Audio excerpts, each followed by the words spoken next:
Good morning, dear children. Hope all are doing well. So, shall we continue with our chapters? Already we completed first two chapters, isn't it? So, we will move to our third chapter. That is laws of motion. Okay? So, actually it is a very interesting chapter.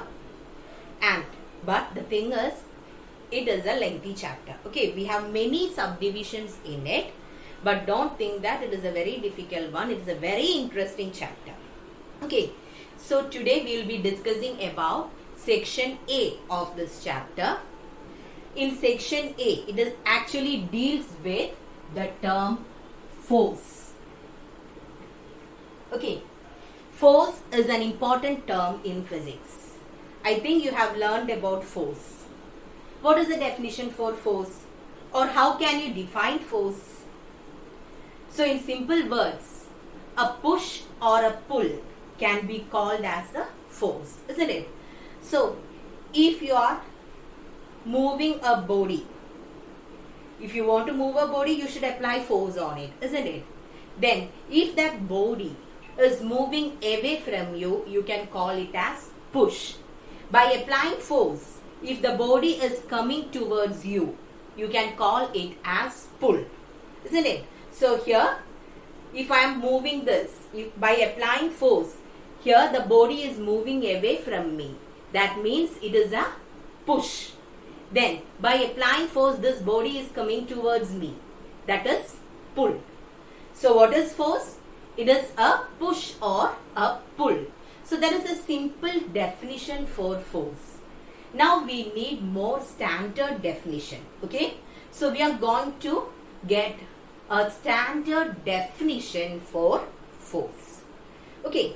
So in order to get that, first we should consider the effects of force. What do you mean by effects of force?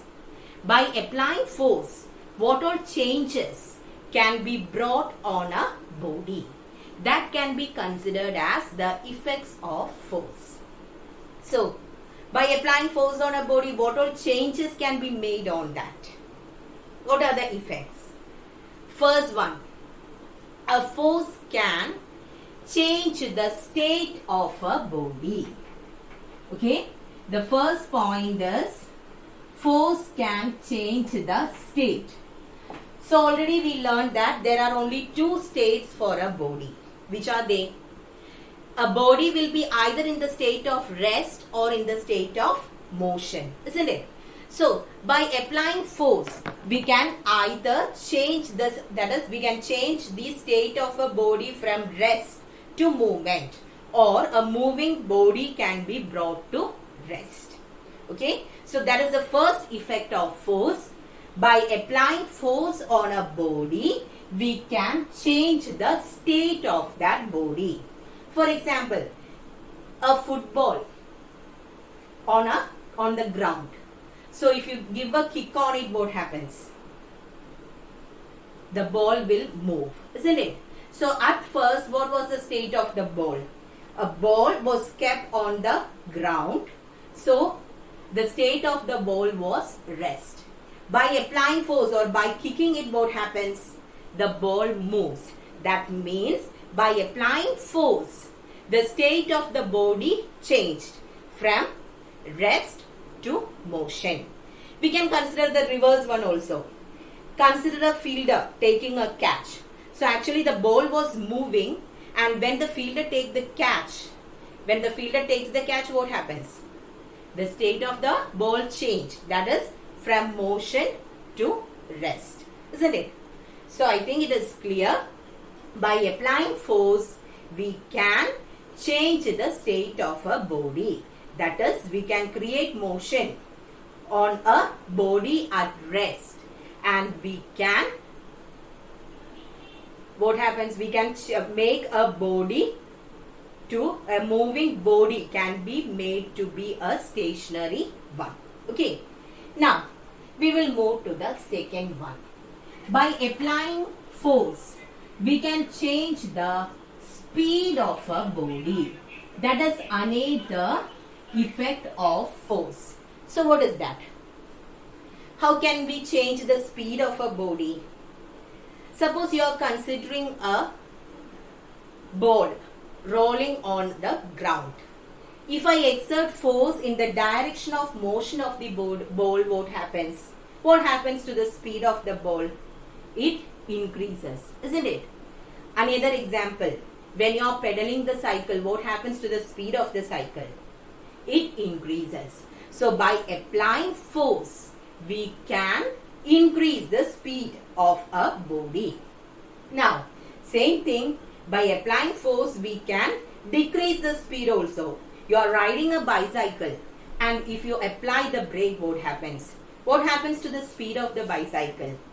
Its speed decreases, isn't it? So that is the second thing. By applying force, we can change the speed of a body. Change the speed means either you can increase the speed or you can decrease the speed. Now, the third one, by applying force, we can change the shape of a body. Okay? So, by applying force, the shape of a body can be changed. So, can you give an example for that? Clay. So, by applying force on clay, different shapes can be made. Another one, if you are hanging a load on a spring, I think you know what is a spring, isn't it? So, actually the spring will be in the compressed form, and if you hang a load on one end, what happens? It will elongate, isn't it? So, you can change the shape of a body by applying force. Okay, so is it clear? We have discussed about 3 different effects of force. Which are they? Force can change the state of a body.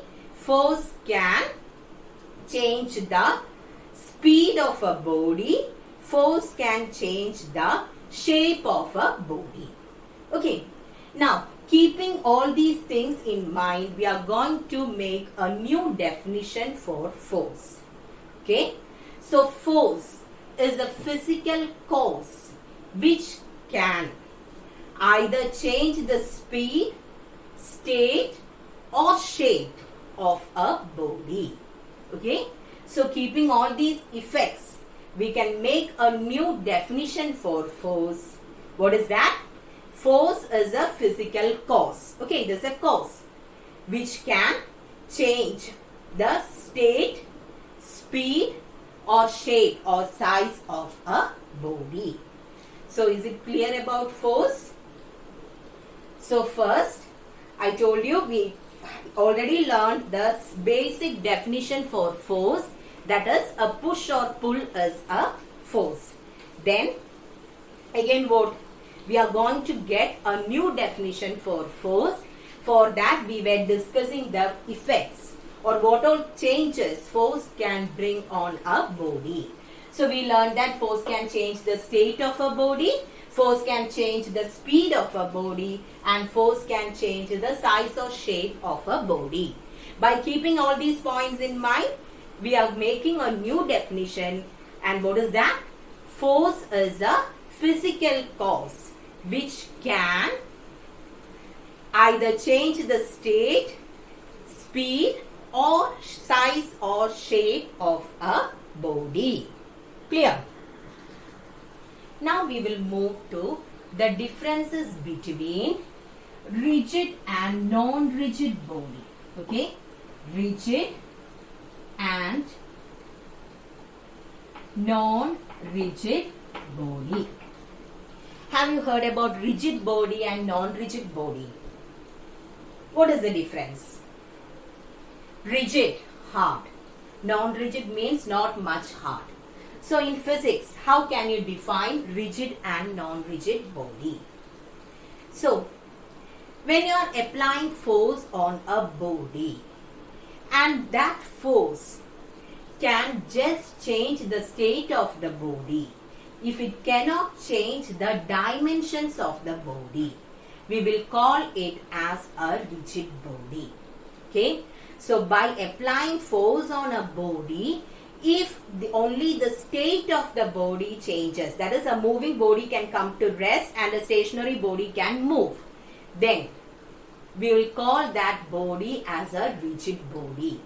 And this force which we apply cannot make any change in the interparticle distance. Okay? No change will be made in the interparticle distance. So what happens? There won't be any change in the dimensions of the body. That means no change in the length, breadth or height of the body. Such bodies can be called as rigid body. Okay? So if I am applying force on this, if a small force is applied on this pen, no changes there, only its state changes. Now it is in the state of rest. By applying force, it just moved. So it can be considered as an example for a rigid body. Okay. Instead of that, if I am taking a chalk, or when we are considering the branch of a tree, if I just bend the branch, what happens? Movement was there. At first, the branch of the tree was in the state of rest. By applying force, it moved. Together with that, what happened to the dimensions?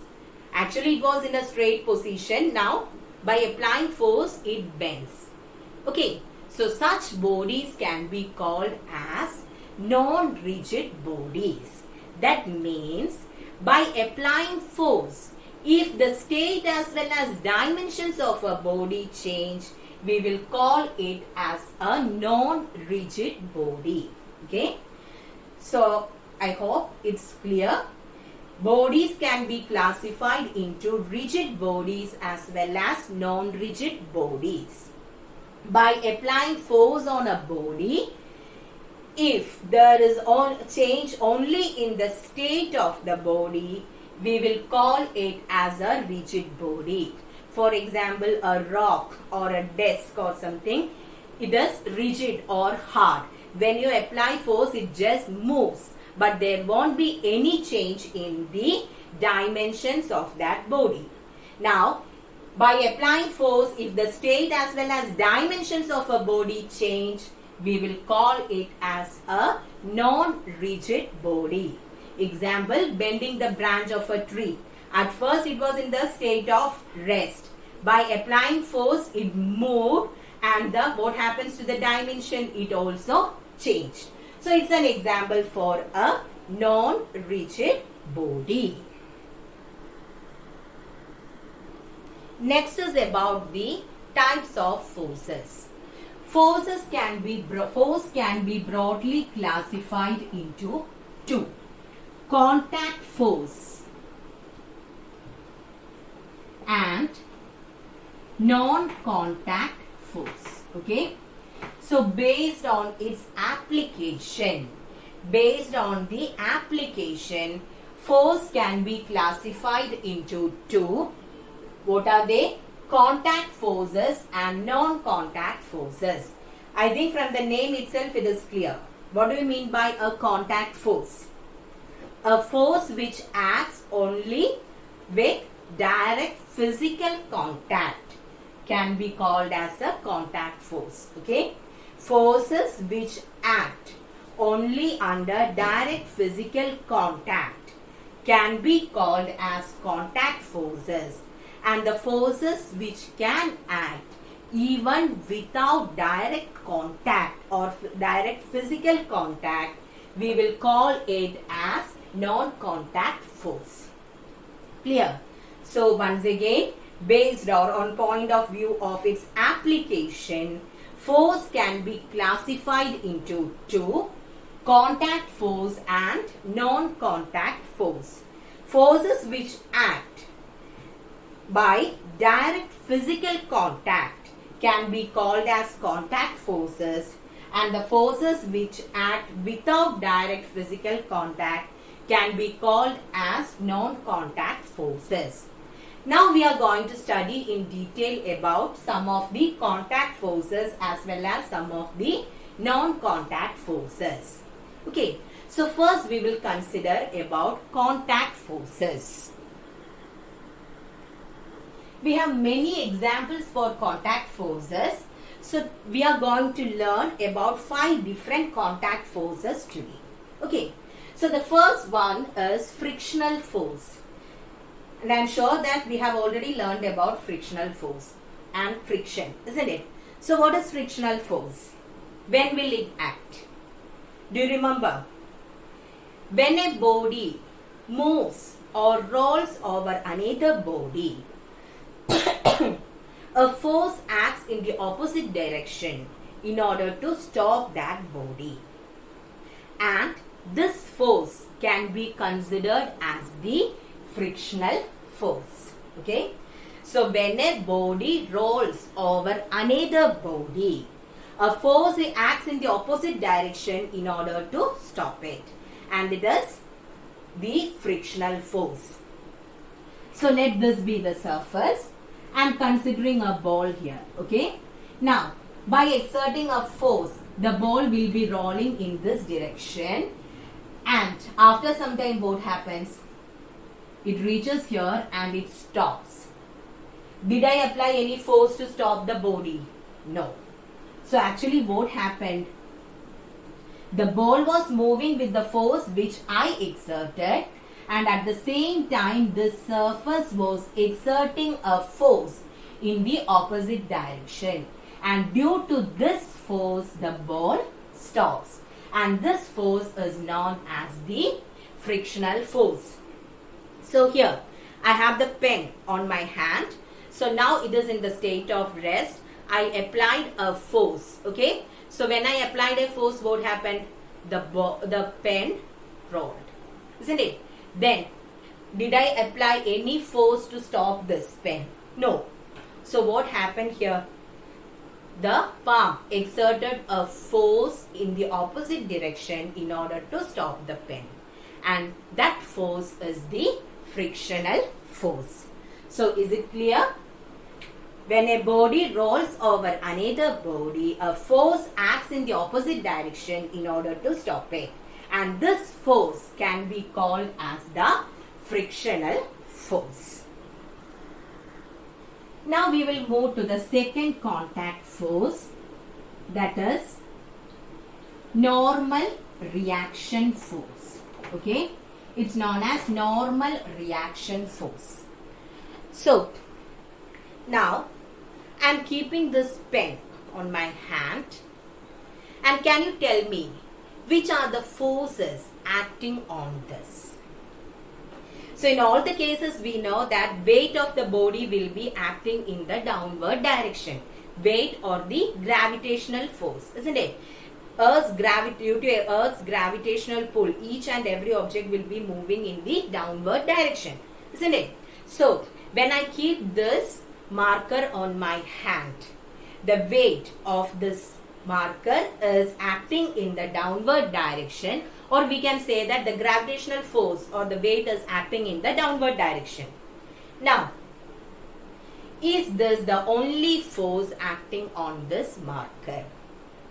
Do we have some other force acting on it? Now I told that the weight of the pen is acting in the downward direction. If the force acting on this marker is only its weight, what will the marker remain on my hand like this? Weight means it is acting in the downward direction. So if weight is the only force acting on this, the marker won't remain here. It will go down. But it is there on my hand itself. Okay? Did you understand what I said? Another example. Let this be the table, and I am keeping an object above the table. Okay? Book kept on the desk. So as we said, the weight of the book will be acting in the downward direction.